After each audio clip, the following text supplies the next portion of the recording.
So this morning we've had the fantastic news that one of our members has received notification from the NMC today that he's back on the register. This is wonderful. He was one of the nurses caught up in the Yunnik CBT scandal in Nigeria. All the way through, he stated that he hadn't been dishonest, he had committed no fraud, he'd worked in the UK for 2 years at an employer, he'd shown absolutely exemplary service, had even got a promotion whilst he was here, and when the allegations about Yunnik arose, he denied that he was ever caught up in any fraudulent activity at the centre at all. He provided the NMC with lots of statements, lots of reflections. He even reflected on the fact that if he had done the deed, how it would have affected the register, how it would have affected how the profession would have been brought into disrepute, but he maintained that this was not the person he was. And we believed him, we absolutely believed what he was saying. He applied for re-entry after he was initially taken off the register, and that was refused. The NMC felt that because he continued to deny the allegations, he lacked the insight needed. And I drew similarities to my own case where I denied allegations of dishonesty and I was struck off.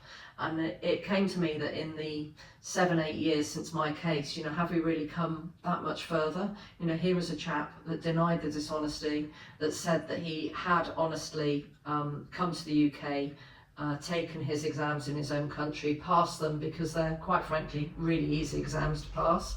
The CBT exams, they're not difficult at all. He then came and passed the very difficult OSCE exams and went on to have a flourishing career and even got promotions in the UK. And yet this wasn't enough for the NMC. They felt that he had been dishonest originally and so had to come off the register. So we helped him reflect, we helped him provide information. He had support of his manager the whole way through, and they were as devastated as him for the fact that he could no longer work for them.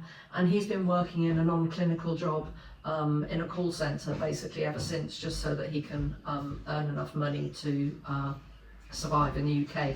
Luckily, he has a partner who also has a visa, so that meant that she could take on the main visa and he could join under that.